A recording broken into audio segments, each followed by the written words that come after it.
Yeah. Oh, yeah. Oh, yeah. Who loves you and who do you love? Yes. What is going on? It's your boy, Preston, Phat Samurai Guy. Welcome back to another episode of Versus. That's right. We put two films together and we debate and have a good old time. We're going to be voting at the end. What is going on? Oh, here we go. Hello, cutie pie. Hey. I assume that's for all of us. Yes, that's right. It's time. That's right. Let the ruckus begin. Yes. One of us is in deep trouble. Yeah. And we got to bring the legends back. The Versus crew has returned. That's right. Billy Handsome Hanson. Welcome back, brother. Thank you for having me back. That's right. Director, filmmaker, part-time model. That's Part-time. right. Yeah. Very part-time. You could go full-time, but you're like, the creative juices, you got to make movies. Definitely a choice. Yes. Here's another handsome lad, the fanatical one. Welcome back, brother. Thank you for having me. Nowhere else I'd rather be. Look at that glorious back collection in the background. Oh my God! Look at that Ghost in the Shell poster. Mr. Flexing here. Signed. Oh my goodness. Oh my goodness. And here he is, OG, old school, the gangster, the Shogun Supreme. Frankie, welcome back, brother. Thank you for having me, man. You know these joints are fun, making us revisit classics. Yeah. You know what I mean? Oh yeah. And already everyone is putting on the one-liners already. That's right. Look at it. Everyone's on fire. Chat's on fire right now. Oh my goodness. But yeah, maybe has enough for them to keep that going for the whole stream. Right. Yeah. That's right. We're doing the Running Man OG versus the Running Man New School. And we're going to get into it. Let's go ahead and jump right into this. This will be spoiler heavy. So just warning everybody, if you guys have not seen either of these films, we're going to be talking spoilers because fuck it. That's right. That's how we roll today. You know what? Let's go all the way back in time to 1987. The same year Predator came out, just to show how Arnold Schwarzenegger was unstoppable in the fucking 80s. That movie, both movies came out the same year, which is insane.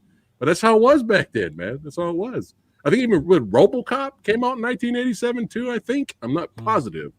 But, I mean, that's just how it was in the 80s, man. I think so. Banger after banger. Billy, a quick plot synopsis for the OG, and then we'll just jump right into it. All right. So, Running Man, in a future dystopian America, a wrongfully accused and convicted policeman gets his shot at freedom when he's forced to participate in a TV game show where convicts called runners must battle killers for their freedom. Yes. And this is going to be interesting because when I posted that we were going to do this, some people were like commenting, Billy, they were like, oh, please have somebody there that has read the source material and is a fan of the book. I really want to hear what they have to say. And we're going to get to that. Yeah. We're going to get to that when we get to the new version. But man, let's go. This movie is full of big meaty men slapping meat. Okay, I mean we got Arnold New York, man slapping me. We say pause. we got good old Arnie in there. You got your Fat Kodo, badass Jim Brown. I met him in real life. He's huge. He called me a big guy. I was like, Jim, stop it. You got Jesse Ventura in here. We got Erland Van Lideth, who plays Dynamo. If you know him from the leader of the Baldies from the Wanderers. I mean, Buzzsaw is huge. You got Professor Toru Tanaka as Sub-Zero. That's right. Years before Mortal Kombat. I mean, Sven Ole Thorson. I'm a huge fan of that guy. He just plays a security guard, and he's fucking massive. There's so many. That's how it was in the 80s, man. Big, huge, buff dudes just beating shit out of each other. And but let's just get to it here, man. I mean, you know what I haven't watched this movie in years, and I watched it a couple of days ago, and I was just like, you know what, Richard Dawson as Damian Killen is the fucking shit. Oh my, yeah, dude. I mean, this was Frankie. Wasn't this genius casting? We got a real life game show host from the Family Feud playing as this character. And he's so evil, and he has such a huge ego, but yet he's straight up gangster at the same time. He gained. You know, when I resaw this, because again, I love when you do this. I got Vegas amplify the showsmanship, the sunny nature. He had like a Sinatra Candace to him. Well, like you mentioned, the whole gangster thing behind it, and seeing this man from the Family Feud, I'm like, yo, I forgot how gangster he was in this movie. He could have been in a mob film, doing mob stuff throughout. Why, Scorsese? What were you doing? I mean, one of the most gangster lines ever is in this movie when Arnold's got to do the classic, "I'll be back." He's got to throw it in there, right? And he leans over and he goes, "Only in a rerun." I was like, oh my God. That is fucking gangster. You really feel that one.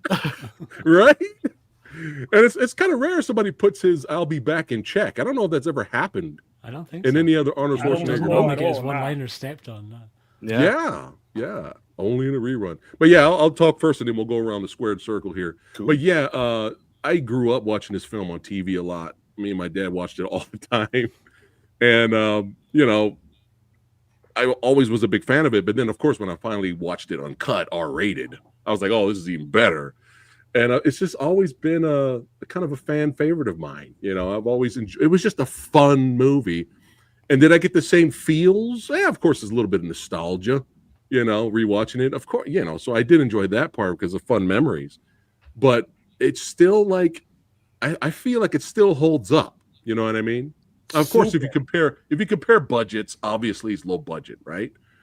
Compared to the new one, But I don't know, man. The cheese is the charm with this one. I mean, this has to go down as the most one-liners in one Arnold Schwarzenegger movie that he's done. I think out of his whole career, I don't think he's done this many one-liners. In the movie opens up with the one-liner when he gets arrested and thrown in prison. And they break out already, you don't need a lift. He throws the guy over. I mean, already the beginning of the movie. So it's just you have a great villain, and of course a great hero that you want to root for, and because he didn't have to take the gig. He could have just went straight back to prison, but he was just like, once they caught his prison buddies, Phat Kodo and the actor who plays Weiss. He's like, yeah, if you don't do it, they're going to take your spot. So he's a very likable lead in this. He's like, oh, fuck it, I'll do it. But and she's great. I mean, Maria. yo, we're sleeping on Miss Maria here, Conchita Alonso. She was great in the movie as well. Of course, Predator 2 also. But yeah, it was great having her adding a little spice to the movie. But yeah, she was great, and they had great chemistry too. They had a great back and forth. And what was it? She goes, he's trying to force her to go to the airport with him to go to Hawaii because he's undercover. He's being chased by the law, and she's all like, "I just want to let you know, I get air sick, I get car sick. I'm gonna throw up all over you." And he goes, "Go ahead. It won't show on this shit." He got that white shirt. It's the great back and forth. But dude, what I love about the movie is that for me personally, it's a memorable movie. Why? Memorable villain. You have an awesome premise from the book, adapted from the book. And what else? We have memorable gladiators / stalkers. You're never gonna forget these guys. No, they all stand out. Yes, they both stand out. I mean, come on, let's give it up for Captain Freedom. Really? Are you ready for pain? Are you ready for suffering?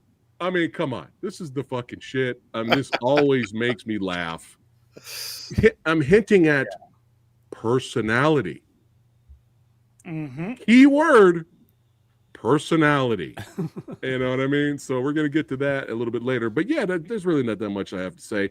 If I have to be nitpicky about the movie, I would have loved for the shootout at the end climax to be a little longer, bigger body count, especially when you got Arnold, just busting caps at the end of the movie. That's a shot at the beginning. But of course, that's just me being greedy. I just want come on. it's get Arnold. killed. Like we I know. want Arnold to do Yeah. Arnold shit. You know, that's Right. what it is. Yeah, like 50 more guards could have died. You know, why Yeah. not? Fuck it. But other than that, just it brings a big smile to my face. The cheese is the charm with this one, and that's enough of my yakking. Billy, how was it revisiting The Running Man? And talk about the flaws. Talk about what didn't work. If if there's anything in there that didn't work for you. Yeah. So I did read the book. I have read the book, and I remember when I was a kid watching this movie, it didn't hit me right away. I definitely didn't appreciate it for what it was, because I remember watching it and being like, this is really silly. And like, and then when I saw the rated R version, I was like, why is it so silly if it's going to be so bloody? And there's just like, it just never worked for me. But when I saw it as an adult and a like filmmaker, I went, oh, wait a second. This is actually really cool. Like they knew exactly what interesting. That's really interesting. Yeah. So like I had seen it a few times, and I was, I grew up in Maine. So Stephen King is like in my blood not by choice. He's just like in the air. And so that was the other part of it too. I knew the book, and I knew that the movie was not a direct adaptation of it. And it was sort of like, so the way that I pictured it was like, oh, the studio came in and made it this really stupid, like, comical version of what the story really was. So I just kind of written it off. But yeah, when I revisited as an adult, I went, oh no, this actually makes a lot of sense. Like I see why they did this now, and it's really fun and funny. So I definitely grew to appreciate it more when I got older. And then I rewatched it yesterday, and I was like, I actually kind of love this now. Like this is so much fun. Like you said, it's personality, and you're really rooting for the good guys. You're really rooting for the bad guys. And they really give you those fights. Like those fights are all memorable, and creating the characters of like the comic characters of Buzzsaw, it all just leans into the absurdity of what they're talking about, of what this show is. And so I'm like, oh, this is smarter than I think it was. And I think that's the case with a lot of movies, a lot of these action movies from the 80s and 90s. It's not just silly action and violence and Arnold flexing his biceps and spouting off a one-liner. It is about something more. You just, because you can see it if you kind of look for it, if you give it a second and say, give it the benefit of the doubt, look through the hockey of it all. You know what I mean? Like the hockey guy. And exploding you can see pucks. line. Exploding Exactly. That's so silly and over the top, but in the context of everything that's going on, it's really fun and funny, and it lends itself to how absurd the whole thing is.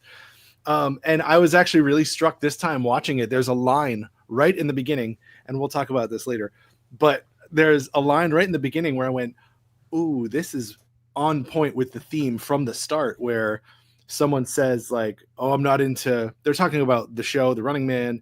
And someone says, I think Arnold says, I'm not into politics. I'm only into survival, which speaks a lot to him. But then someone says back to him, when are you going to understand that that's the same thing? And I was like, oh, cool. Like I see what they're doing now. Yeah. And so I do think when you have a simple thing to hang your big absurd action movie on, it has more of an impact with characters, with the villains, with the heroes, and what everyone's fighting against. So you can have these big, silly, bloody battles, but still have that emotional punch behind it, where you understand what they're fighting for, you understand why the bad guys are fighting, and you understand the betrayals and everything in there. Because it was really interesting when you start to see how Ben Richards' actions are forcing, Killian to make other decisions and go against the other hunters and like offer him the thing. You see the betrayals happening, and you see the effects of what he's doing to them, what Ben Richards is doing to the show itself. So right. I really love it now. Like I had to come around on it. I had to convince myself of it. It's funny. It's like in the reverse. Exactly. You think you'd love it more as a kid, but that's kind of funny that what happened that way. I'm sure everybody here knows who Tyrone Magnus is. And I was scrolling across his channel and just kind of scrolling across YouTubers that I usually watch once in a while. And because of the new movie came out, he's never seen, he's big, he's an 80s kid like me. He's a big Arnold Schwarzenegger fan. He loves Predator, Terminator. He's never actually seen Running Man. So he's like, well, before I see The Running Man? He said he's never seen it. So I watched his Zack Snyder fanboy himself. Like, oh my god! But listen to this, Frankie. So I watched the video, and he's like, "Well, I might as well dive in now because the new one's out before I see the new one." He hated it. Wow. Okay. He was like, "This is so fucking dumb. I hate this." He was trying to compare it to, like, Predator, and he was trying to compare it to Terminator. Don't do that. And he was just like, it was so dumb. I don't like this movie. He gave it like a 2 out of 5 or something like that. I was like, wow, I was surprised. So I don't know. Do you think this generation will like this? I don't know if they'll like this movie. What do you? I mean, not that it matters to us. We don't give a fuck. Sure. But I'm just bringing it up. Do you think you have audience in like, contrast, or they'll be like, it's too dated. Predator. It's pretty dated. Yeah, I think that we can all kind of contextualize it in that way. Like, it's 80s, it's meant to be silly and like over the top, and but I think when you have in contrast, like you said, in the same year coming out Predator, which is like this really like dark, grimy, super serious, violent thing, and you have those kind of two Arnolds. The Running Man looks a little bit silly, and probably, like I said, it was easy to write it off as just kind of dumb, a big studio blockbuster that ignored the source material and did what they thought was going to be whatever. I did have to grow to it. I had to grow to appreciate what it was. Like a lot of people say about Paul Verhoeven stuff, like his RoboCop is so silly, but you don't understand how satirical it is. So you really look at it and study what it's doing. And I think this has that. I do think it has a combination of like being super dated and pushing the absurdity pretty high. So I think that's probably off-putting for a lot of people, but I was grateful I gave it the benefit of the doubt and revisited it.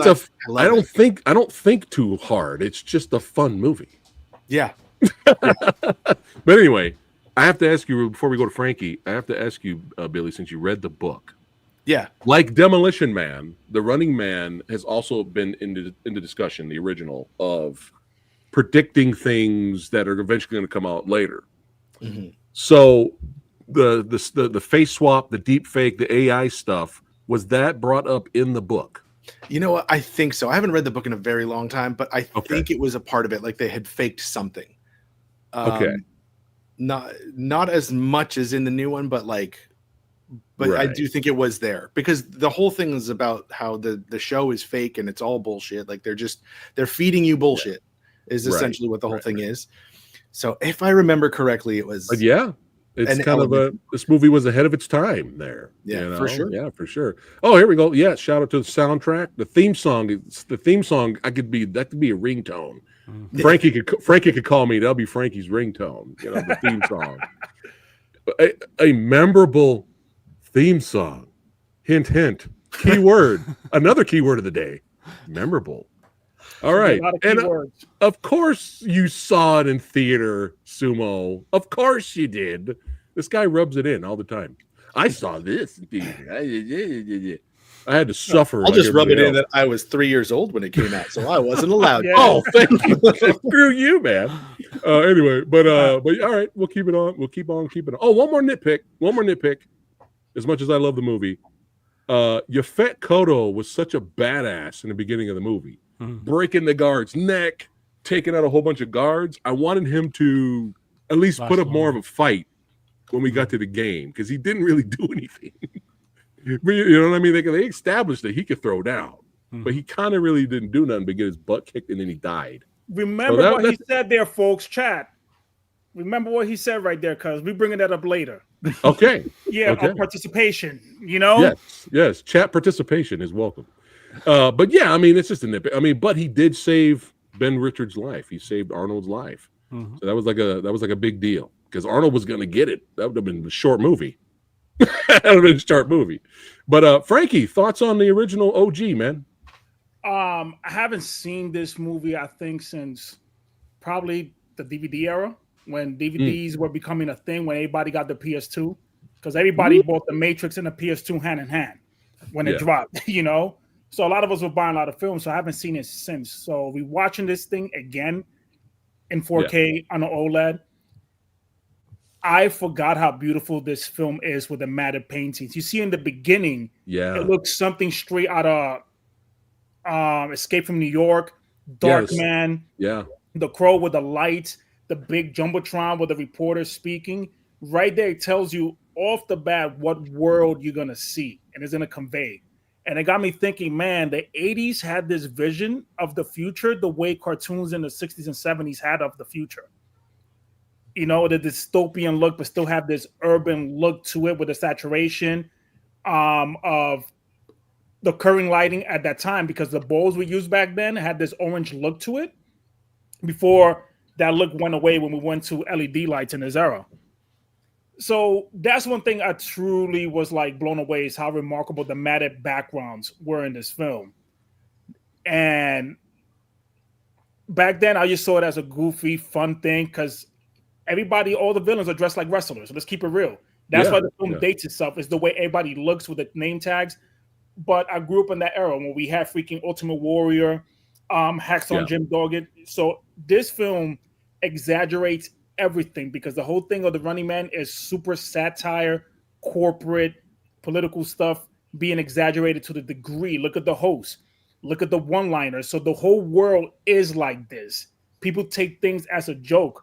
And this film, when you look back at it, is like, wow, that's society in a way now with these game shows and reality TV. Went crazy because we went through the American Gladiator era during this time as well. Oh, I meant to bring that up actually. I remember American Gladiators, and I thought of this like these are the two sides of the same coin. They had to have inspired the show. Yeah, had to. Easy. Yeah, so the film stays consistent in that theme. It doesn't try to be anything more, anything less. It's constantly consistent, and the music is from that era. Remember that, folks, from that era. Yeah. So I find the film great, and the structure with that perfect tournament setting. Like, you had different tiers of villains. Just when we got during this time with Bloodsport, you have all these tiers. That's what we love action films, because if he took out these bad guys, imagine the last guy. You know, and this film knew how to build and amplify. There's a boss fight after boss fight. There's a boss fight. But one thing that this film I forgot is, and Billy is a film director, and it seems like it's difficult for a lot of people now to do. How the hell you have this many characters that are charismatic in a film? You care about everyone. Everybody stands out. Right. And again, also, this film is about society and what's going on. There's something this film did very freaking well, is they show you how alive the world is. Well, how many extras are there? I mean, look at that scene where they're going to see the Running Man. You see the crowd outside ready to go in. When Arnold's walking around with his freaking Gold's Gym construction hat, going into the mine or whatever, I forgot what it was exactly. You see cars, smoke, lights, people going back and forth. It's just, it sells you on this dystopian world, but people got this upbeat mindset because they know it is what it is, but keeps going, and it exaggerates everything to the degree. So I love this film way more than I did back then. And the soundtrack. I mean, and Maria was, I wish she was way more prevalent. That's my only nitpick. But man, she was so good in this movie. I wish they did more films together because she was awesome. Yeah.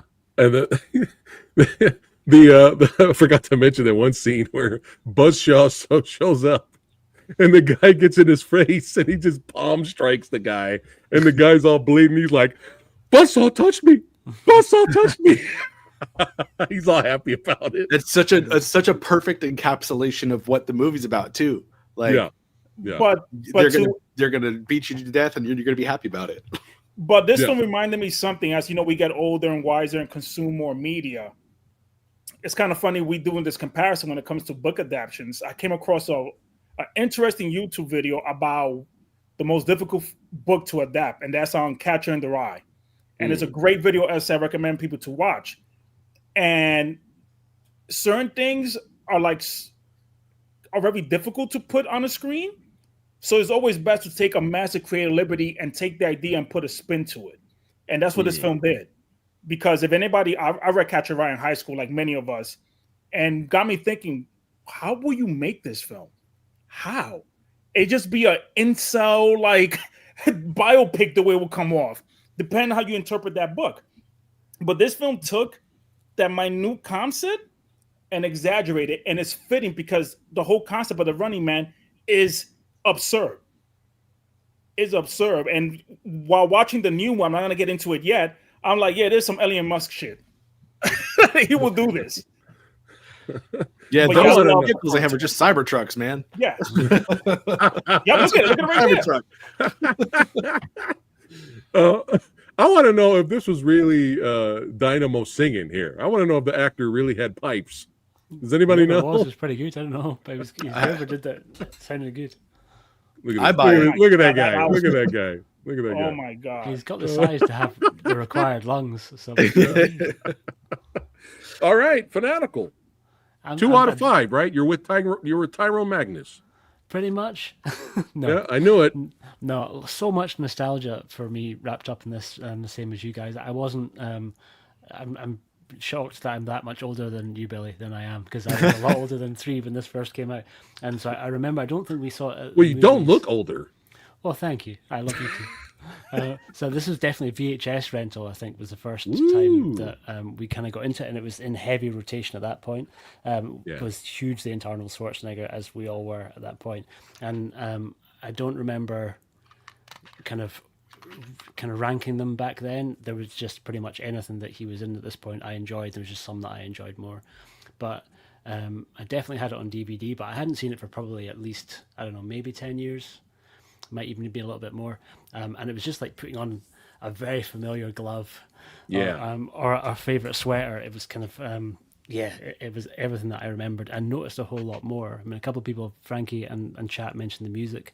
I forgot how good the score is. The score in this is like John Carpenter level good. It's and it's the same dude who did Beverly Hills Cop, right? It's Harold Faltermeyer, and I think it's better than his Beverly Hills Cop score.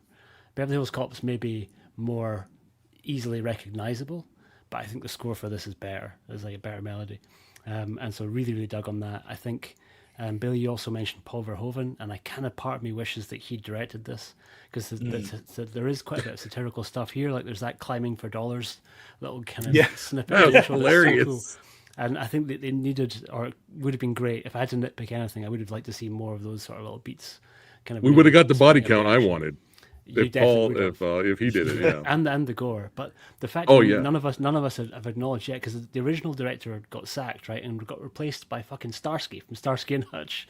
He directed this movie, right, which is wild, and that's maybe why it feels, all the TV stuff inside it feels so well done, because it's someone who's kind of come from that sort of world and is just able to kind of really give it a little bit of a twist into the kind of slightly unreal territory, but maybe because he kind of came from a place of being around sort of the TV industry for so long. So yeah, I just thought that the film absolutely crushes it in pretty much every department. Look at that blazer. Yeah, man. I know, right?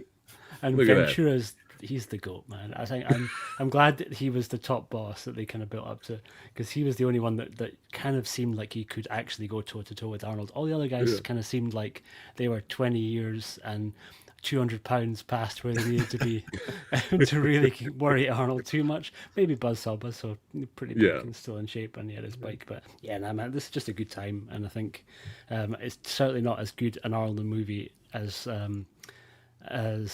Predator. Definitely not even as Total Recall. But I'd put it up there. I enjoy this as much as I do Commando. So I think it's a fan favorite. Yeah, man, for sure. So, but yeah, it was just a really good fun revisiting, and very unfortunate for the other movie that we're going to talk about that I watched it first. Spoilers. That's all I'll say.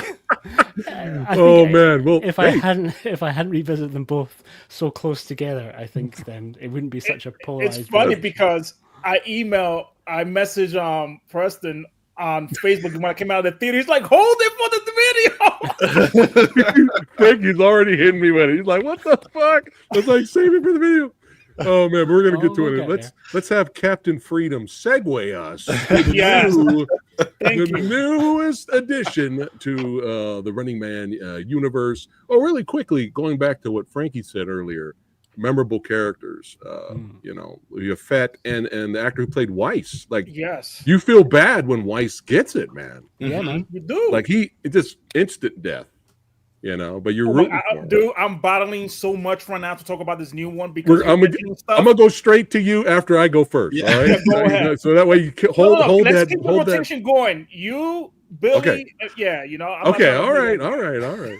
I'll try not to. I'll try not to steal any of your thunder. Yeah. No, we share thunder, baby. Come on. Well, I don't know if you guys knew this, but the legend himself, Arnold Schwarzenegger.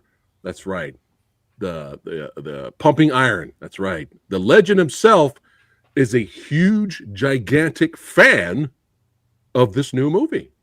He absolutely loves this new movie. He's doing interview tours and all that. He showed up in the theater for the premiere and talked to the audience. Mm-hmm. He absolutely adores and loves this new version. Here, we got a clip of him talking about it right here. You guys did a great job. You took the concept of my movie and went off with the book with the Stephen King, and you made it bigger and better. That was just a clip of The Running Man.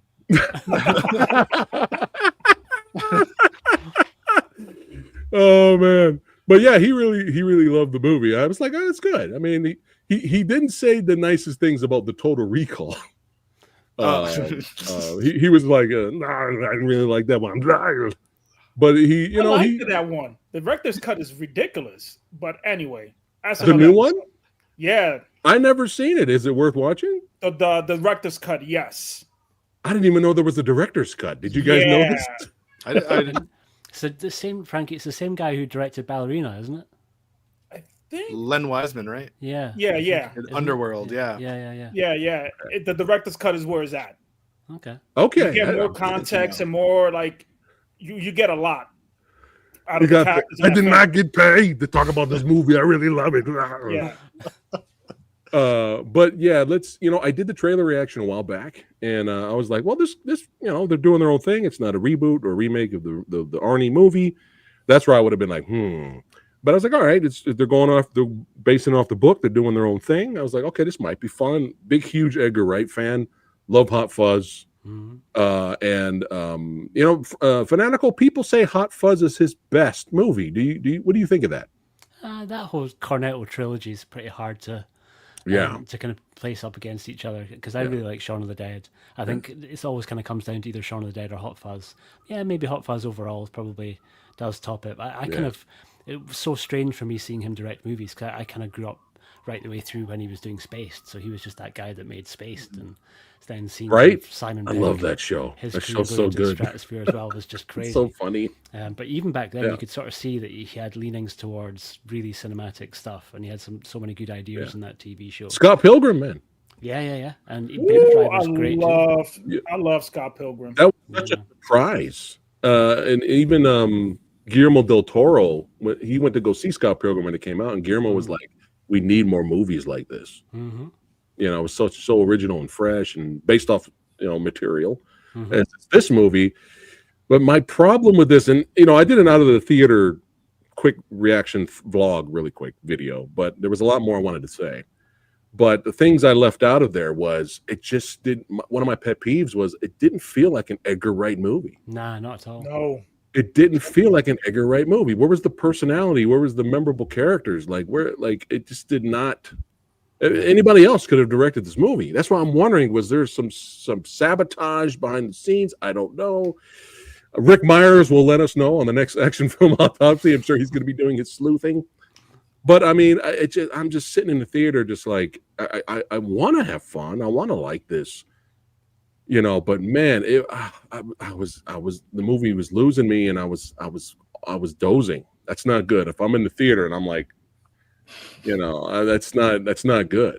Did anyone else laugh hysterically when William H. Macy's character got killed off screen? I didn't laugh at all. I was like, when this shit's gonna be over?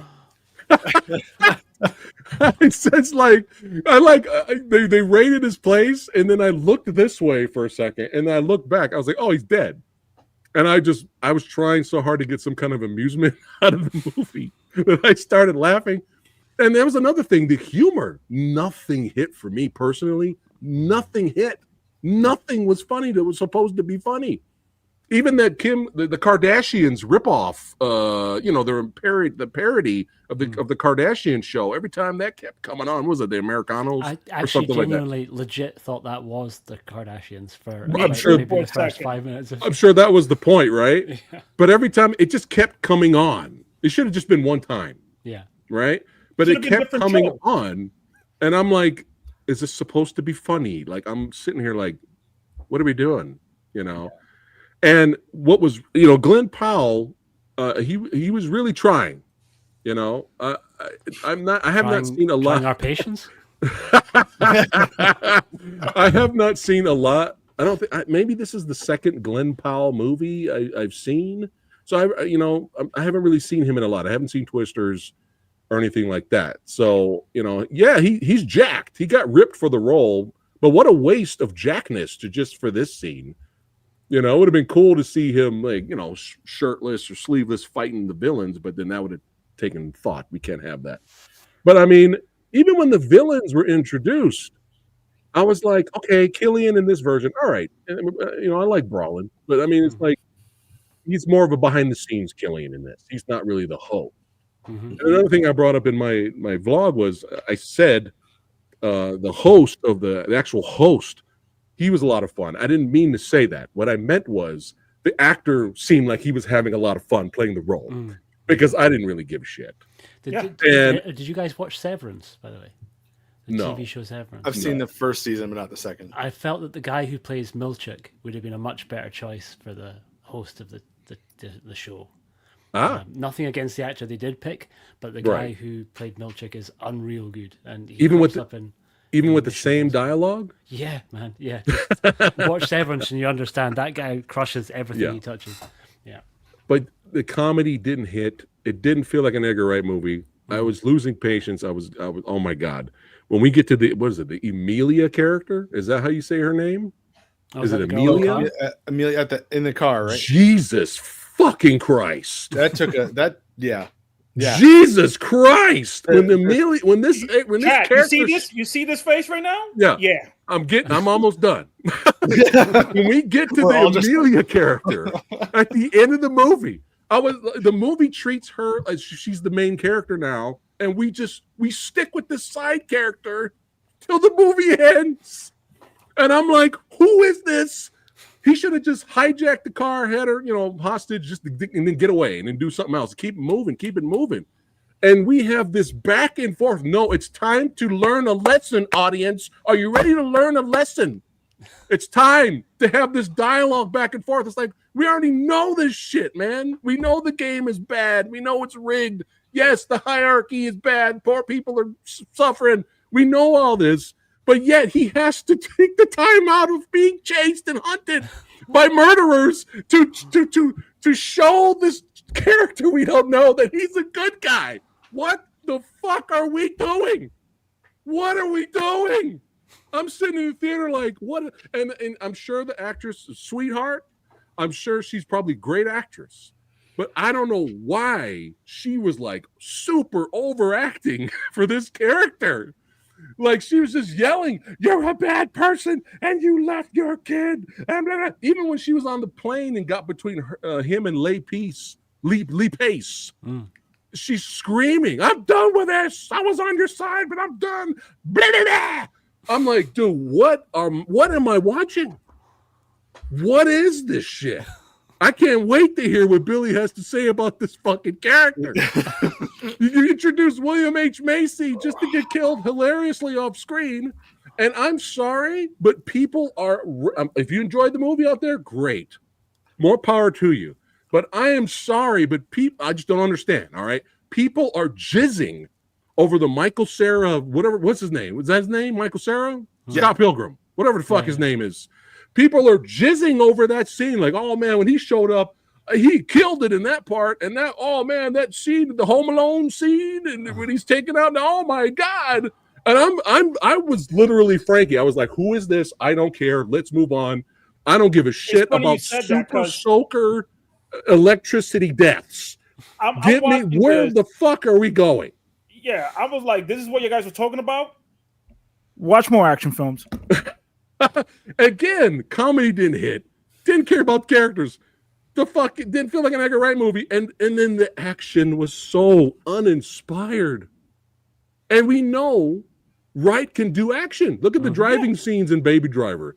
Look at the combat fighting scenes in Scott Pilgrim. Look at the shooting scenes in Hot Fuzz. Look at the bathroom fight in At the World's End, which was an homage to the Warriors. There was nothing.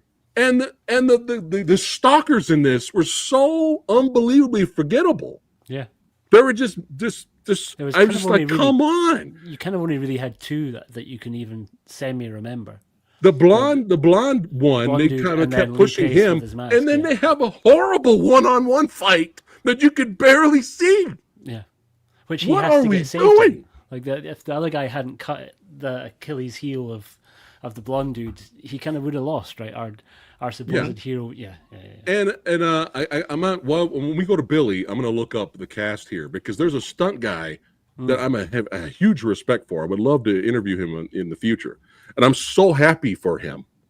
But I'll segue back to it. I'm so happy for him to get this opportunity to be in AAA movies like this. I'm happy for him. There's a couple of crazy high falls, right? But it made he was one of the stalkers. But it made me, and you see him at the end. He played one of the pilots. Okay. But it made me more angry. As much as I was happy for him and his career, it made me more angry because I'm like, dude, that's the guy who played fucking Akuma in Street Fighter's Assassin's Fist. This guy is a fucking beast. And you're just not having him do anything. You're just not having him stand out. What a waste. He would have made an amazing stalker. Personality. What are you doing with this guy? So that annoyed me. But Amelia, whatever the fuck her name is, what the fuck are we doing? And then to have the Lee Pace, and Lee Pace is usually awesome, to have Lee Pace back and forth dialogue, trying to like, what do we just? Oh my God! I'm gonna come back. Just why are we teaching a lesson that the audience already fucking knows? But this is the worst for me. This is the worst, and then we'll go to Billy. Hey, I don't know if you guys knew this. Fanatical Frankie, Billy. I don't know if you guys knew this, audience, chat. I don't know if you know this, but he's doing this for his family. I don't know if you guys got the memo. I was prepping to make that exact same joke. I'm sorry, I stole the joke. No, I'm so glad you did. Because I don't know if you knew this. God. Yeah. I don't know if you knew this, but he's doing this for his family. The beautiful woman, by the way, great actress too. Yeah. The first 15 minutes of this movie, you know why he's doing it. You know why he's doing it. You know why he's doing it for his family. You know that. The movie even sets up the baby sock. That's all you need. Take the baby sock when you go on the game. Keep the baby sock as your luck charm. Yeah. That's it. That's it. No. Throughout the whole fucking movie, don't you mention my daughter's name. I'm doing it for my family. The only thing I want to do is get to my family. Family. What is this? Fast and the Furious? I was waiting for the family to show up at the fucking barbecue at the end, and Vin Diesel turns and goes, breadstick? What the fuck are we doing? Throughout this whole fucking movie. Yes, this is me right now in the theater at the screen. Doing it for his family. You're doing this for... Yes, we fucking know this. Jesus Christ. Going on all these side quests. Fucking RPG. Light. Going on these side quests with this fucking annoying kid. What are we doing? I know what to do. I'm gonna help you because I'm put here to help you. You had that one scene where I was like, oh, I'm sitting up on my seat a little bit. We're going to get a cool action sequence here. And it's the one where he's in the trunk of the car. And all you hear is the audio of them being chased and shot at. I was like, oh, okay, we're trying to do something here. And it was all fucking ruined because you're the fucking kid. Watch out. Then we cut to Ben Richards in the trunk. Hey, what are you guys doing up there? Hey, drive safe. Family. Fuck this movie. I was not angry when I got out of the theater. I was more disappointed. But now the more I talk about it, fuck this movie. All right. Seriously, fuck you. Fuck you, Amelia. Fuck you, Lee Pace's character. Fuck all of this shit. Billy, thoughts? So we got a real nail biter here, and scene. Yeah, man. So where do I start? What this movie did Family. the thing that drives me it did all the things that drive me the most crazy about big studio movies. They have all the resources they need. They've got a visionary director who knows action and who knows comedy, who's really good at tone. They've got access to anyone they want for the movie. It's a high profile project. They've got source material that they can pull from and adapt really well. Everything should be in place. And what they did was they just refused to make a decision at any point. And it was all like, it really read to me like they had an outline and they shot it. Like there was, or a rough draft of a script, because it's so infuriating to me when I see some like spark of an interesting idea that just wasn't thought through. And that's what this whole movie felt like to me from the beginning. That, like you said, the opening scene with the kid, I'm like, all right, I get it. I see what you're doing. Set up the stakes. We'll set up why he's going to be fighting so hard. Cool. But then they spent 15 minutes establishing the same thing over and over and over and over. Like, don't do the Running Man. You have a family, but I have to take care of my family. It was the same story beat for a full 15 minutes. Even when he was in the studio, he's still going after the sock, keeping the sock. And like, I get it. Like, have that sock be that emotional heart of the story, but That's all you needed. Talk about the sock. He's not working to protect the sock. He's not like considering where the sock is. He's like, I got to get that bag back. So before I go off on that rant, like, it just like for me, where the original Running Man changed a lot about the story to streamline it and to contain it for simplicity's sake. This one just took the concept and just spread it out so thin that there's nothing to pull from. You didn't feel anything in it. So like, you're not on his journey the whole time. Like, just saying it's for his kids, it's for his kid, or it's for his family. Like, you have to show him doing that on purpose. Like, you have to have purpose in doing that. And it was just like built around these innocuous tasks that didn't mean anything and were so silly and contrived in every single scene throughout. Family. Oh my God. Yeah. The theater that I was in, I'm going to bounce around a little bit. The theater that I was in. So I just saw it yesterday. I'm already forgetting things about it, because you've said it a million times. Like, it's just not memorable. Nothing was memorable. None of the bad guys had personality. Like, intentionally so, weirdly. Like, they made the decision to keep him masked for some terrible thing that I didn't realize was a reveal. Yeah. But also to have them like blend in with the crowd. And I'm like, all right. My first thought when I saw them like in disguise, I said, cool, secret hunters. That will up the suspense. But no, they're never in hiding. You just see who they are at all times. They're just dressed as a butler or, like a homeless guy, a crazy homeless man. But they don't make any secret of that. They never surprise people and haha, it's a trap. It's never that. It's always they charge in guns blazing. Anyway, they intentionally took out the personality of the hunters or the stalkers. And then when he's like fighting them, quote unquote fighting them, accidentally killing them, there's nothing behind it. It's just move on to the next thing. So there's just like zero any kind of stakes through the whole thing. Mm-hmm. Not only zero kind of stakes, but you never know what his next step is going to be. A big problem was I was always confused about how much time had passed versus how much time he was trying to get to. Yes. Because at one point they're like, yeah, it's you got to wait here for a couple days. I'm like, oh, that's big. That's a couple days. You've got to stay secret. But then they just cut to the couple days later. I'm like, what? Why did we do that? And then all of a sudden it had been weeks.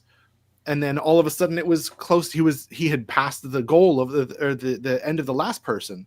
And I said, well, that last person was only one day away from like winning. So are we about to win?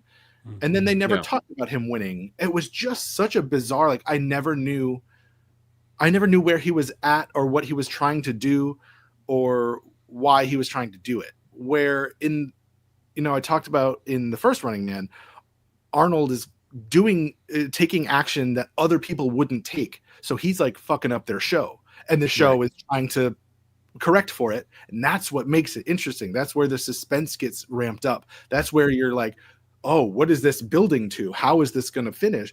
This one, at every point, they're just introducing like a brand new idea for him to just get through. And the best example I can think of is when he meets the guy and his kid, his annoying kid, and he's showing them like their dissection of the show, like their opposition to the show is like this conspiracy theorist kind of guy who's saying, look, they always have this kind of character and this kind of character, and this person, they're just going to let him live to get ratings up, and then they're going to kill him. Like the final guy, the loser character that gets killed instantly. Yeah. And the wild card. The wild card usually doesn't last. Yeah. So in essence, they told you what's going to happen, and had already happened. They had already offed the easy guy, who was, I don't understand why they did any of that with his character. It was nothing. It meant nothing. It felt nothing. It showed nothing. And the music was all over the place too. The score was all over the place. Yeah. I'm gonna walk to the music. Walk to the music. I'm gonna walk to the music. You know. Okay. Music. Yeah. Oh, man. I feel like I could do this for 10 Are we still trying to be a fun movie? Hours. What are we doing? We're staying alive? Are we staying alive? Well, and I'll tell you, man. So when we got to that third act and he gets in the car with Amelia, I guess, or I don't remember what her name is. Almost immediately, the theater that I was in started laughing because it was so absurdly over the top and transparent about what they were trying to do. It was almost like they were trying to say, hey, we have been talking about this the whole time. And what did she say? Yeah, she went off on this whole thing like, no, you're a terrible person and you left your family. So essentially falling for the lies of the show, right? Right. And in one scene that's about 3 minutes long, he shows her the picture of his family and says, look, this is my family. Jesus Christ. I'm trying to get back to them. And she's like, well, you made me feel like a bad person. So like literally that's what the line is. You made me feel like a bad person. Now I'm going to show you that I'm not. But then she wasn't on his side fully. She was still duplicitous. That's what I mean about like no one was making any decisions for like what the characters were, what they meant. Because Maria in the first movie, her role was interesting because she was that character falling for the lie of what they said. She was suspicious of him and she tried to stop him until she saw, oh, he was telling the truth. The show was lying. And as soon as she discovers that, she's in the game with him and the stakes are high and she's got character momentum. Like it's the thing that drives me the most crazy. It's just indecisiveness. Like because it's so important from the onset of storytelling, not just movie making, or screenwriting, but storytelling. What are we saying? You've said it a million times too, Preston. Like, what are we doing? What are we doing? And that's such an important thing. And it was just nowhere in this movie. That's why everyone is so pissed off about it. And I don't get pissed off at bad movies a lot, but I get pissed off at this kind of thing where it's like, this is just simply not thought through or executed in any way meant to elicit any kind of emotion. Like you're not supposed to, what experience are we supposed to have from this? Sit in a theater for a while, enjoy the AC. Like that's what it felt like to me. Anyway, I don't get too amped up about movies, but I'm the same way. Like I got out of the theater, I was like, that was pretty bad. Yeah, but you're a fan of the book. Yeah. So it's kind of like, come on, you know. That's what I was gonna say. When they first dropped the trailer and I realized, oh, they're doing the book thing where he's just out in the world and everyone is in on it. I was like, cool, the scope is gonna be bigger. It'll be more interesting to have like the people like be against him and stuff. But they didn't do any of that stuff. And the stuff that they did do was so silly. This is the last thing I'll say, and then I'll move on because I know everyone's got more stuff to say. Frankie's going to explode. But yeah. But literally combust. The action was so undynamic and uninteresting. And the main one where I said, ooh, I'm in trouble now because this is never going to get better than this, is when he realizes that the stalkers are after him or the hunters are after him. They're at his door, but he's upstairs, and he looks down and he goes, I think he went downstairs. And they all go, let's go downstairs, and then leave his door. And then he still chooses to go out the window and sneak into his apartment. And all I could think was, if this is just a contrivance, or the whole thing is a contrivance to get him dangling out the window in a towel. And it was so frustrating. And when in my theater, no one was having it, right? Everyone was laughing at the big silly stuff. Someone shouted, "Can't they see him?" Because the street is flooded with cops and people that are after him. Yeah. And he's literally dangling out there with the drones. The drones that can follow you anywhere. Yeah. And they DNA just tracking. don't see him for a long time. Yeah, the DNA tracking streetlights, like, oh man, there was just nothing to build on any sort of suspense, any sort of motivations at any point. And it was just, I don't know, man. I was really shocked at how little craft there was in it. Yeah. So yeah, it's souring on me the more I talk about it too. So. Right. Like I was not this bad when I got out of the theater. Yeah. Frankie, before we get to you, really quick, before I forget. So shout out to Joey Ansah, was one of the stalkers. He was one of the pilots at the end that had to fight in the shootout. Yeah. He's phenomenal. I would love to have him on the show one day. But this is him as Akuma. Yeah, I remember. Yeah. Oh, cool. Yeah. This is your stalk. You got a stalker right here. You got a guy who can move, do amazing martial arts, has a physical presence. No, he's just one of the dudes.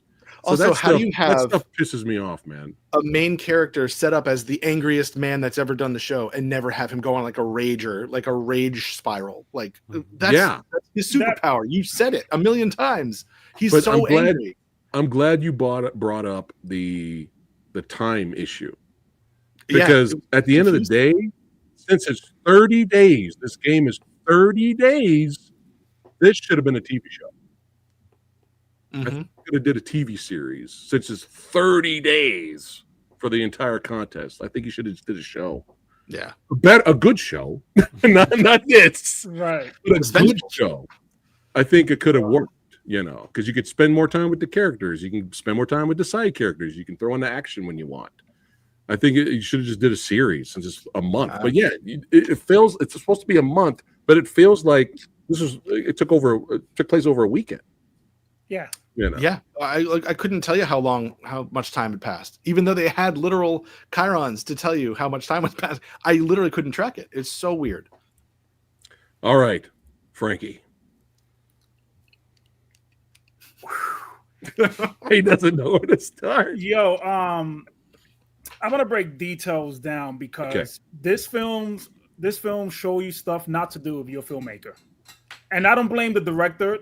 This definitely studios got involved, because when I see a 2-hour runtime in a lot of films, I'll be like, oh my God, this is not going to be, I'm not going to like this. Every time I see a 2-hour runtime, and when it is used wisely, I'm like, okay, this is going to be a banger. With this film, I had high hopes because based on the book, it's 2 hours. Fine. But before we went live, I was talking to Billy about scope of films. Like, sometimes having that much scope is not good because it's just barren.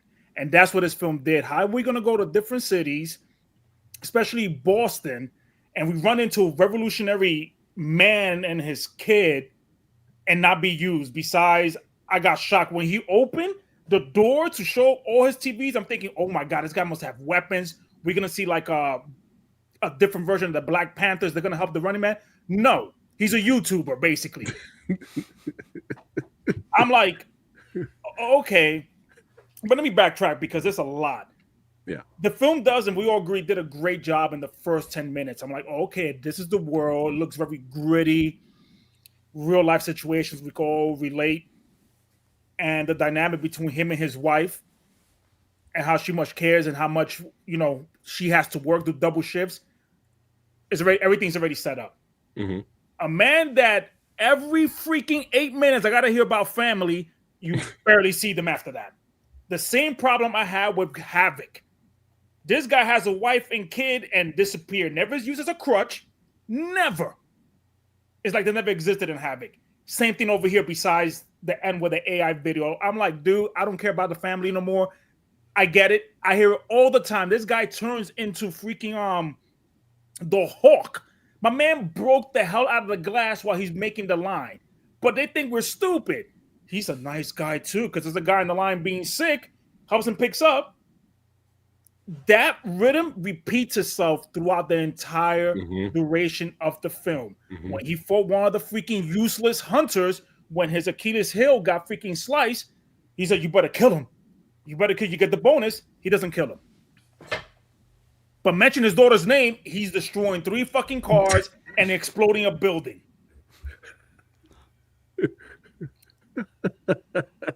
And one thing that had a problem, and I do this with a lot of films, and great films know how to follow the rules of the universe they're presenting. The rules of this film, what it tells you and who this man is one of the most overpowered things ever I have seen in a movie. You will go to Canada. The U.S. government could go there. No problem. I didn't know what the fuck was the point of him going to Canada for. I thought it was like, okay, they can follow me here. Nah, I got a fucking stealth fucking bomber. We're good. I just need ratings. All these rules, and people use CRT TVs, 2 characters, because there's no cameras in there, analog setups. You thinking you get a hint of there's people fighting back, but the streets are empty. How the fuck are we gonna see a chase scene and there's no cars in the streets? There's no people in this movie. It's one of the most barren utopias and urban environments I've seen in any film. It's empty. When he came out dangling, I'm thinking, oh, we're gonna get a crazy apartment shootout. Nope. We're gonna get here with an annoying kid that told a stalker, I know people that will fuck you up. He runs away, he's hiding, he finds her homeboy, Mr. the Hawk. Yeah, you better let me go, man. I know people that could. I'm like, why is he repeating this? And then when you go inside their house, it's repeating the same thing that happened with his child. She's there in the bed, sick. What do we see? Another young girl, they're sick, and they don't have money. So I'm thinking, okay, we're repeating this again. They're making this person sound like he's a big deal. Oh, I will get you out of this. Oh, I'm the man. And he's jacked as hell. Useless. What we're going to get, like you mentioned earlier, a car scene of my man Glenn Powell moving all around, and the only action we see is he's looking through a peephole where he got shot at the back of the trunk. Yeah. Again, nothing's going. This movie is doing a lot and nothing is happening.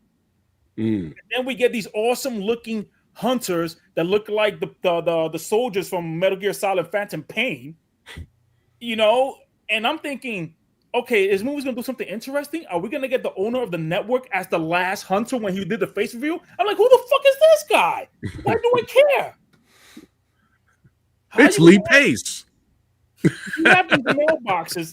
I kid you not. This movie pisses me off. They got a bracelet where you can be tracked. You got mailboxes when you put that letter for the show, flies off. I'm like, how many like location devices? Like, this is worse than freaking mainland China, where you gotta fucking scan your eyeball to use toilet paper. And then you got all these consistencies. He said, look, I broke it down. These are the type of tiers of people they pick. So you telling me the people that compete in the show don't watch the show? You got Katie, who's an amazing actress, just be a horny lesbian throughout the whole thing in Vegas, and I never killed her. She's the wild card. Until, you know, she's looking like Elvis running out and looks something straight out of Grand Theft Auto. She go like, yeah, fuckers. And 2 little freaking kids out of the Midwest got fucking cereal boxes for burning her. I'm like, how the fuck you didn't give an action scene? Yeah, I was going to ask Billy, the 2 side characters, were they anything in the book, or was it the book just mostly focused on Richard's perspective? I think they're in it. Like there are definitely like other runners in it too. Man, that's a shame. Should have reread it before. Yeah, so they're just wasted characters. But the thing is, as a director, you sit there in the editing room and you look at the film. You still got to take creative liberties to make it exciting for film. Yeah. You know, because if lucky for me, I actually have something called, you know, courtesy. If I was a scumbag, I would have been going on Twitter like this. Yo, this shit is ass. What the fuck? I would have taken my phone and recorded. Look at this dumb shit. But that's the thing. I'm going to calm down now.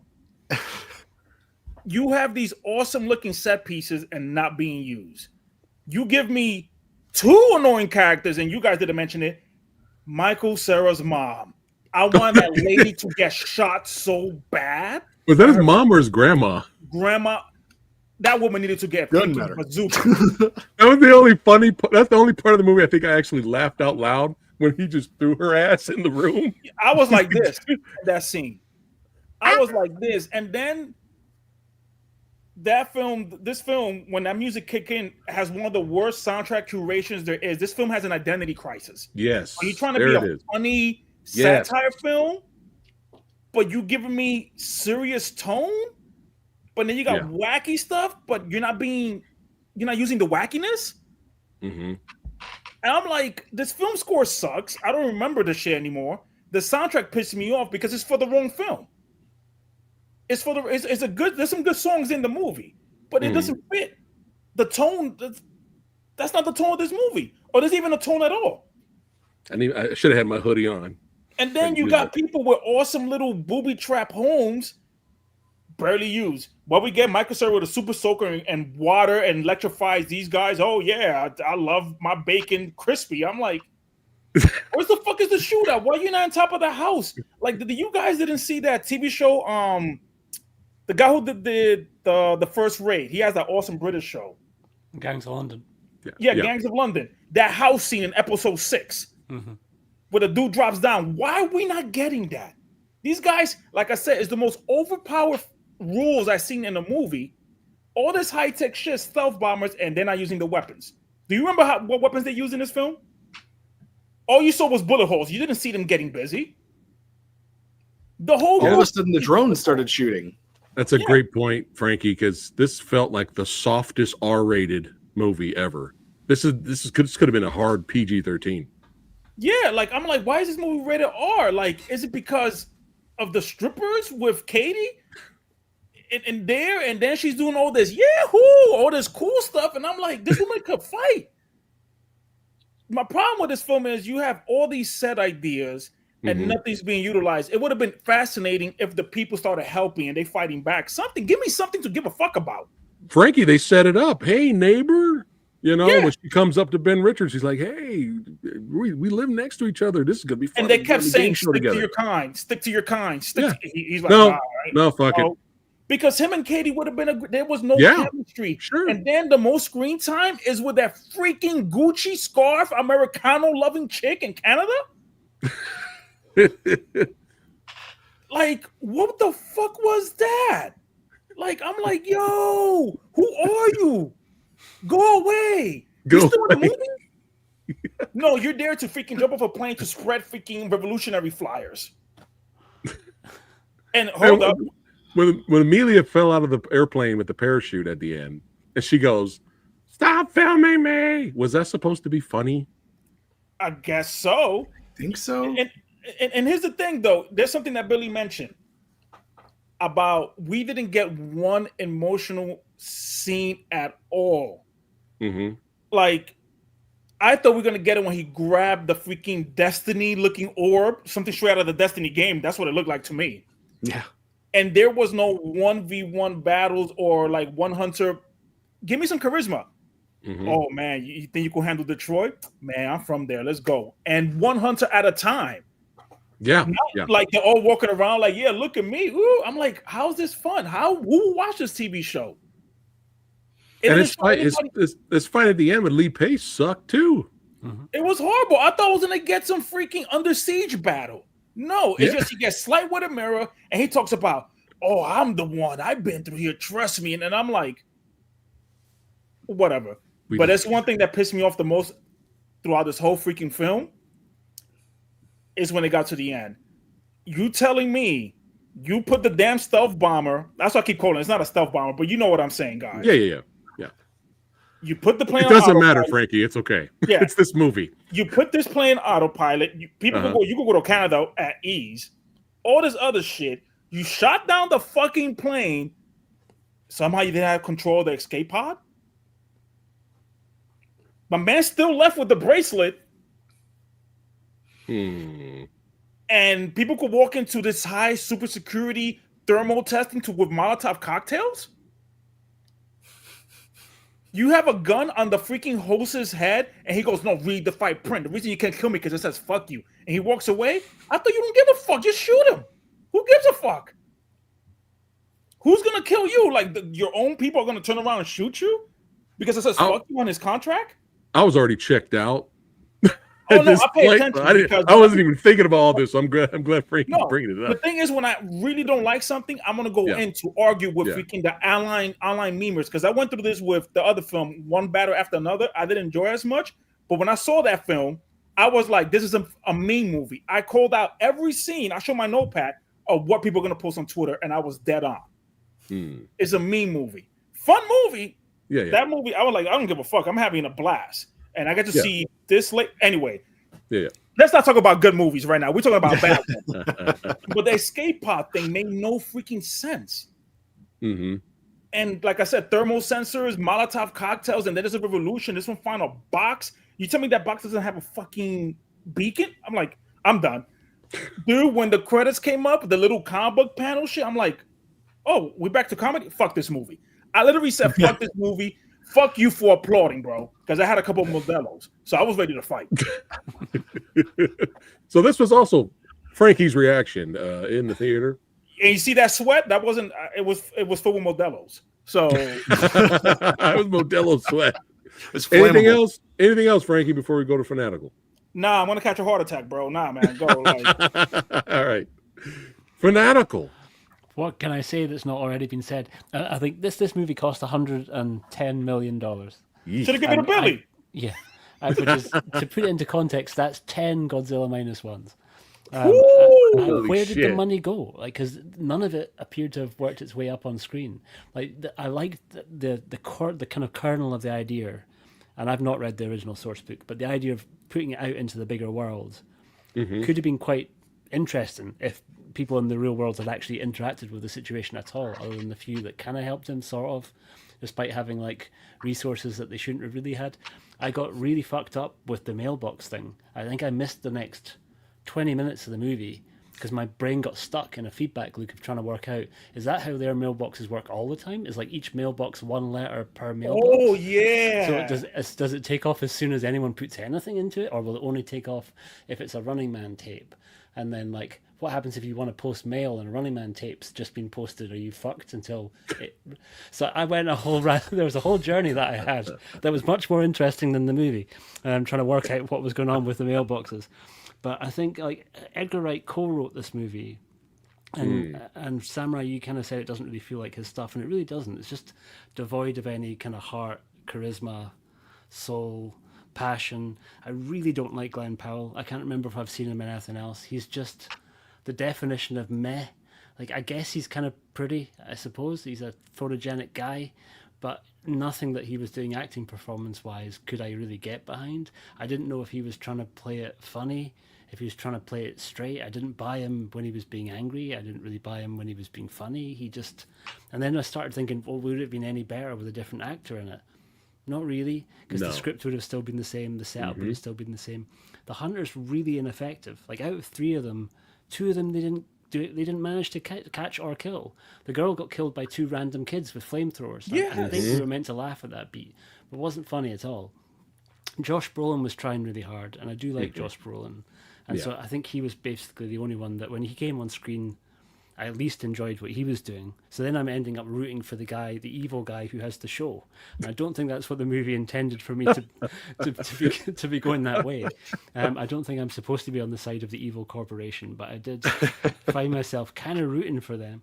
I like Lee Pace a lot, and I thought he was still managing to do some semi-charismatic stuff. Like they killed it by using it in the trailer, but the whole bit with throwing their grenade down the hallway and then more of that kicked back was as close as it came to anything that kind of semi got me interested in what was going on. The cinematographer for this, and this is something that really fucking bothered me, cinematographer for this is the Korean cinematographer Chun Hoon Chung, who shot Old Boy. So this is a man who knows how to shoot beautiful looking action, beautiful looking movies. Old Boy is a spectacularly stunning film.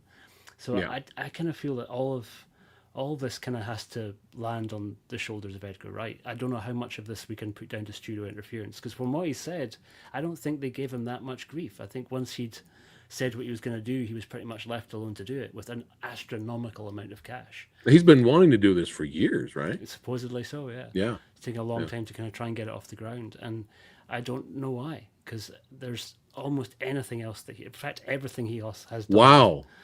Wow, he was in Top Gun Maverick, so I have seen him in something, but I don't remember his character. He's just a big. I don't remember his character in Top Gun Maverick. He's just 6'2" and nothing to me. It doesn't register with me at all, and I certainly kind of no kind of action star. But how dare you, sir? How dare you? Okay, it just fell. It's the next Bradley Cooper. All right.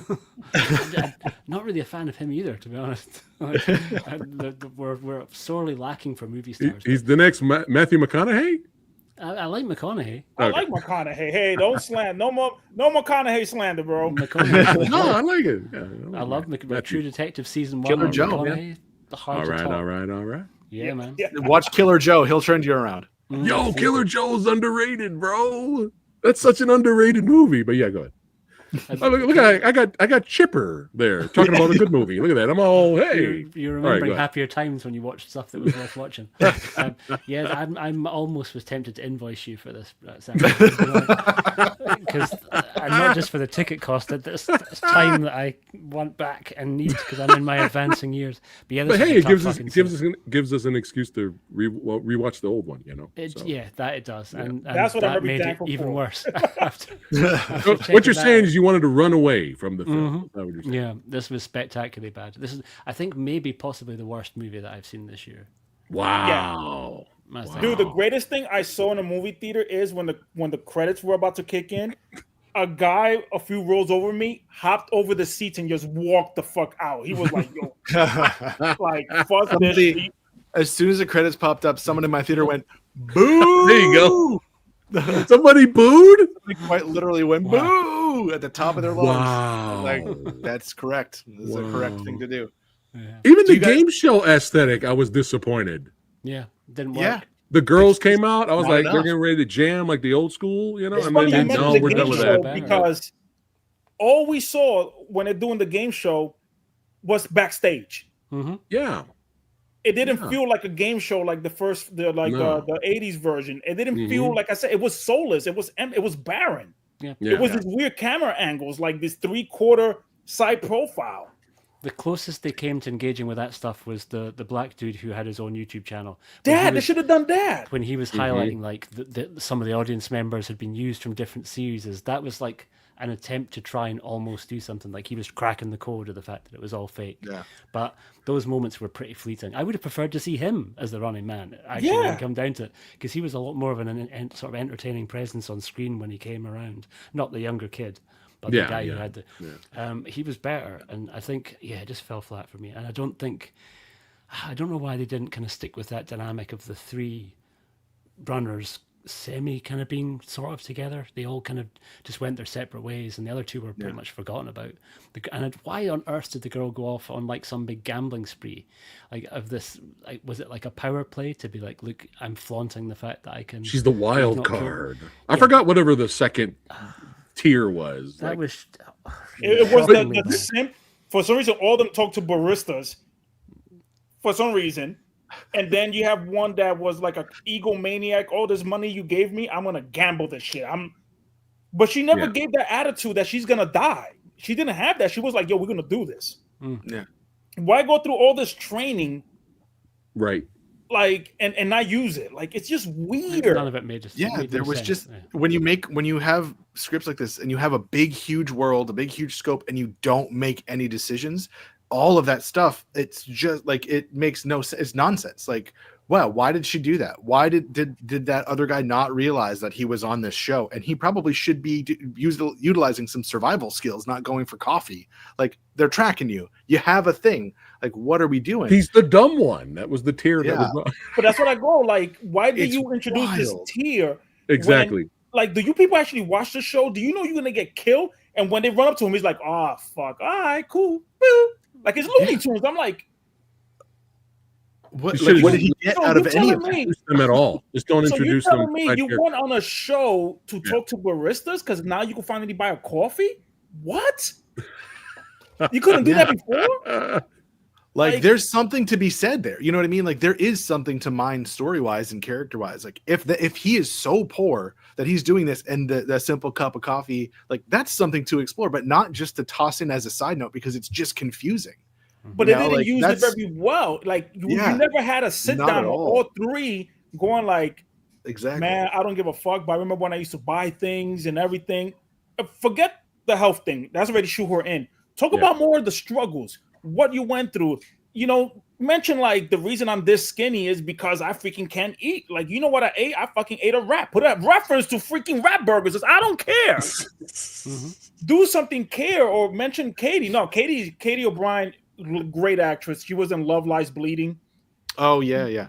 Super underused. Show her. She's a fit, freaking ripped woman. She's freaking. She could fight, and she's like showing this badass ego. Like, yo, I'm the shit. Show me why you're the shit. Nah, you're in Vegas dressed like Elvis, and that would have really. And something that pissed me off too is like, who cast? Because when she left with a girl, I thought that was Glenn Powell's wife. They look exactly the same. When she walked out with that dancer. Oh yeah. I'm like, I had the same thought. I was like, wait, is that? Oh no, it's not. Okay. I think like, somebody says they hate Ryan. Who's that? That's the what I'm talking about. Yeah, the girl that went to Vegas, the wild card. That's your new Yaphet Kotto. She's playing Yaphet Kotto. I think joking. She's got the same name. Like I think showing her fight back and fight with Glenn once in a while, a little bit. I think the audience would have been more invested. I think they would have. I got on board. I was expecting that it was going to be like The Purge once they got out into the road. I thought it was going to be little gangs of roving feral, kind of kids and normal people who just happen to be running out with shotguns or whatever. So almost like the end of Hot Fuzz, that thing that you've already done in another movie. I thought it was going to be like that, but it's weird that going back to the rules of the world.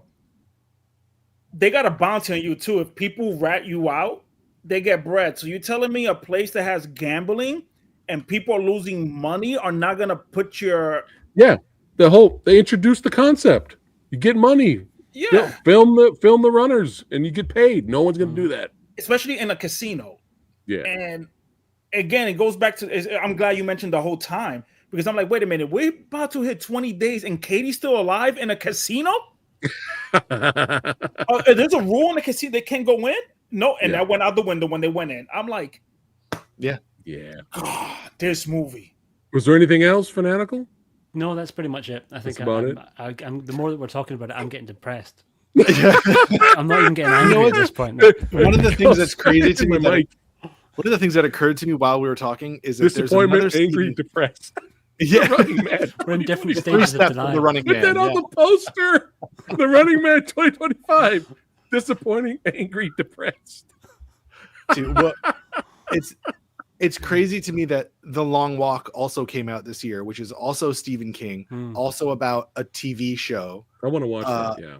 Yeah, I won't spoil anything for you, but I'll tell you, like, it's got a lot of the same themes, and a movie about a group of guys walking across the country is far more riveting and engaging than this movie called The Running Man that is supposed to be crazy like action. Yeah, people that I spoke to really loved that movie. They found it to be a sleeper.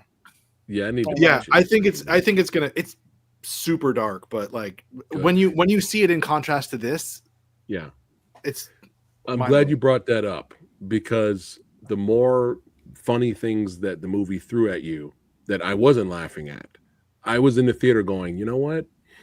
If this is not going to have that personality charm or wit or comedy once in a while, this needs to be disturbing.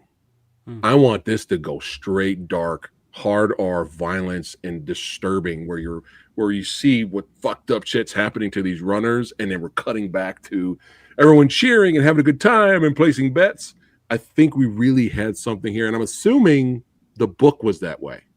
Well, do you know what the original ending of the book was? No. Oh, it's different from the movie? Yeah, so that's one of the things I do remember. Tell us. So it's more similar to the new Running Man, but it ends in a plane. Like he gets a plane and he has to fight someone on the plane. But he gets shot in the stomach, and as his like guts are coming out, and he's like, "Oh well, I'm dead." He takes the plane and steers the plane and crashes it into the studio. And God, it's fucking gangster, bro. Right? So I had a moment of excitement when so much better cuts him in the stomach. I was like, oh my God, they're gonna do it. Like they're gonna go with that dark ending. They set it up.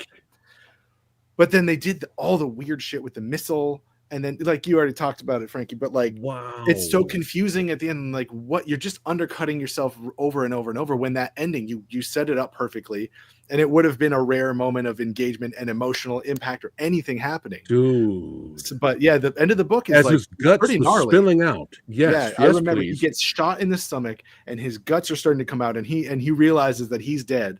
And I think he's talking on the phone with Killian. And he's trying to convince him to, I don't remember, like, come onto their side, whatever it is. He's like, no. And he flies the plane, like, I think directly into his office. So also when I saw that they established Josh Brolin's office, like, oh, he's going to fly the plane right into the office. Awesome. That's pretty metal. I would have been shocked. I would have given the movie points for that if they. Yeah, if they and it kept goes that. back to what I said. This But you can't do that because family. It would have been great because I'm glad that you brought that up, because it would have been great if his wife seen that plane crash happen. We didn't see her.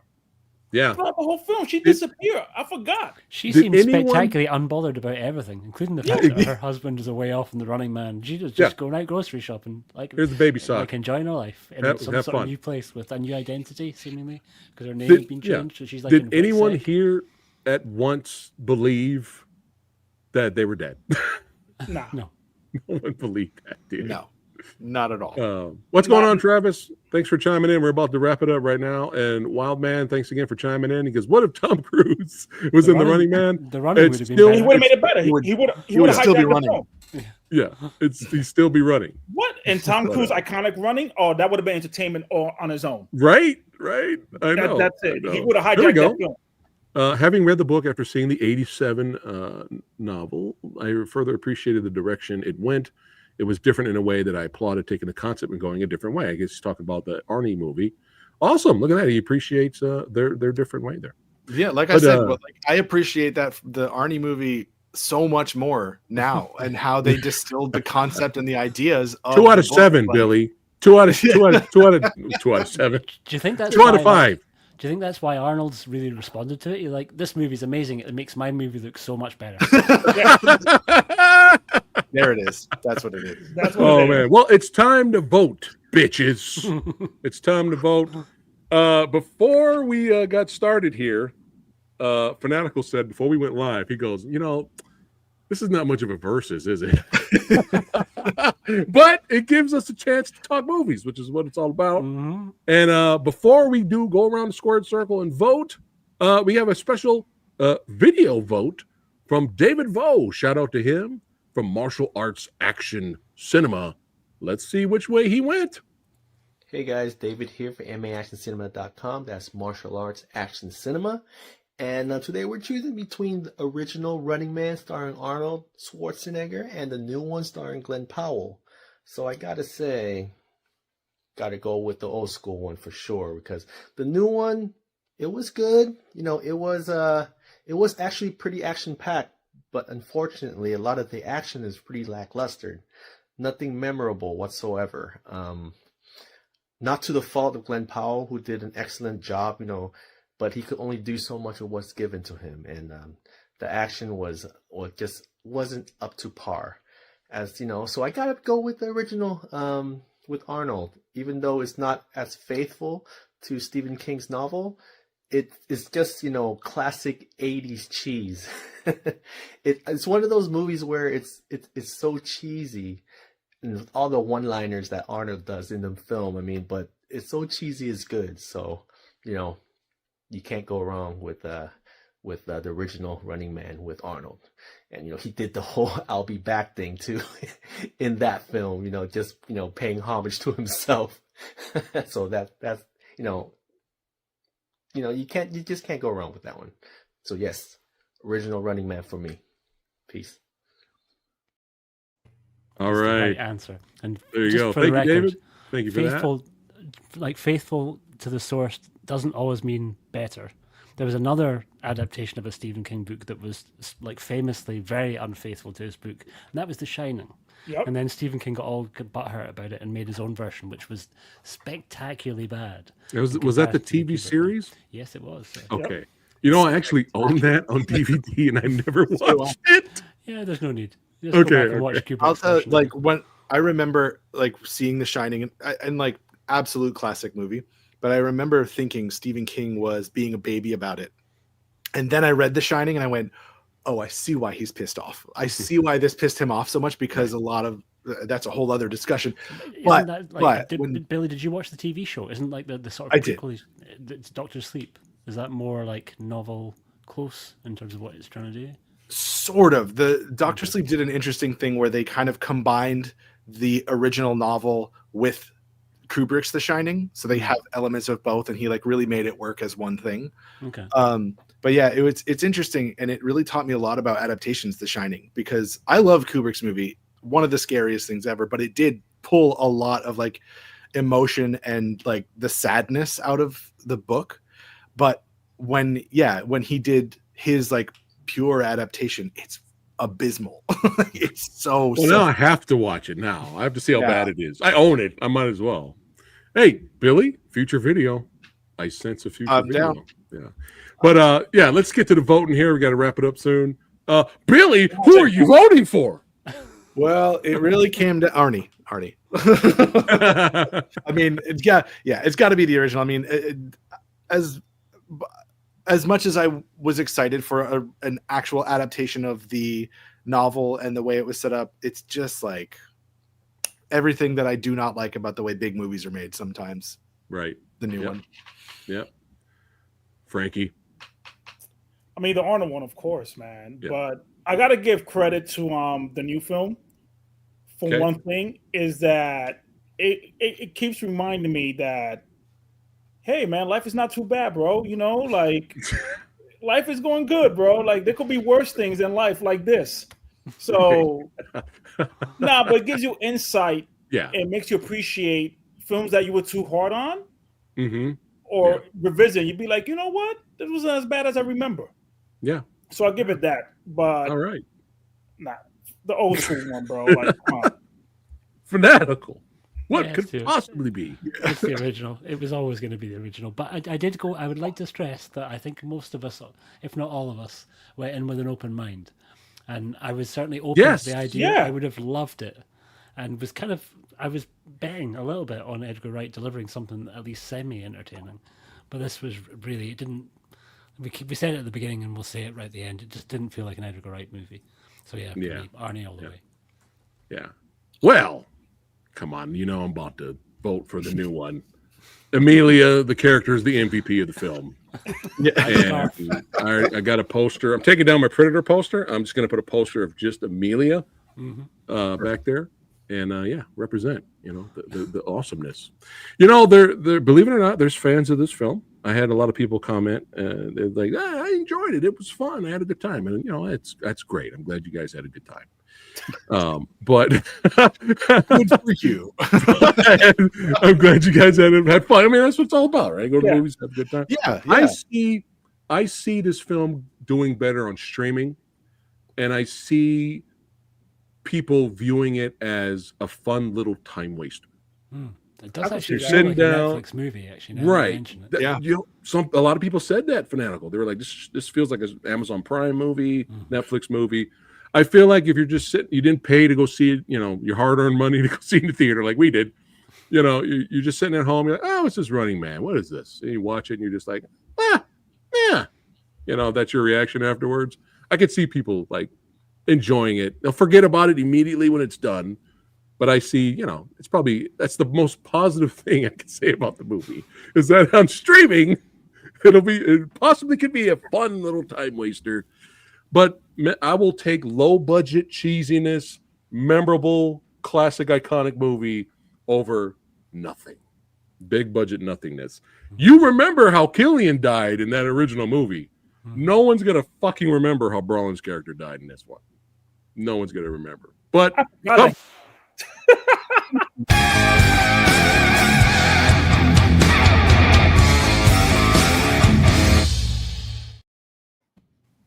nailed it. Yep. For a shot there, Billy didn't spoil like Fanatical and Frankie did a little bit. Leaning towards Billy didn't tell me anything. No. So I was like, hey, I need to wait. I was like, hey, he's a big fan of the book. He may be voting for the new Running Man. You never know. But I had an inkling that it was going to go that way. Right. For shits and giggles, every Versus episode, I got to do a poll on the YouTube channel. Yeah. So who did the community vote for? This is brutal. Not only is this one of the most one-sided full sweeps Versus episodes, but holy shit, look at this. That's accurate. Holy fuck. Yeah. Well done. Wow. Who are the three dudes that are like, yeah, Glenn Powell? That's Glenn Powell, Edgar Wright, and that girl that played Arnold Amelia. Schwarzenegger. Yeah. Finding the pole. I think her real name is Amelia, but it's spelled different, which is kind of funny. You're right. It is. It's Amelia Jones playing Amelia Williams. But thank you all, you lovely lads, for joining me today for another episode of Versus. We'll be doing a Christmas-themed episode for December. We will discuss when we get offline here. I mean, what did we do? We did Die Hard versus Die Hard 2. We did Home Alone versus Jingle All the Way. We did Iron Man 3 versus Batman Returns. So Christmas-themed movies, we'll see. We haven't chosen yet. So I got you. You got me? Don't say anything yet. Yeah, we're going to discuss when we're done here. But thanks again for watching. Love you guys. Thanks for hanging out. Don't forget to like, share, and subscribe to the Old Samurai Guy. Follow the Movie Dojo podcast right here on YouTube and on Spotify. And click on the links in the description box below and follow these lovely, handsome lads. That's right. Follow Billy, Instagram, Frankie, Instagram, Fanatical. He's got Fanatical videos. I don't know. I think I said that wrong, but he's got awesome stuff. I just saw your Shaw Scope Volume 4 video went up. Yeah. The Arrow release. I got to watch that because I want to see what movies are in there. I'm excited to see that. So subscribe to all these guys. And hey, we're almost to 30K, son. Let's make it happen. Let's make it happen. I got some giveaways and some fun things coming up. And keep watching them action and sci-fi movies. And just for fun, when this stream is over, let us know in the comments who you voted for. Even if it's the new one, let us know and why. It would be interesting to read the comments. I want to know why. But shout out to William H. Macy's character, son. Let's go. All right, guys. We'll see you on the next one. And Fanatical, hood up, son. Get the hood up and walk us out. Ben Richards style. Walk us out. Yeah, baby. Yeah.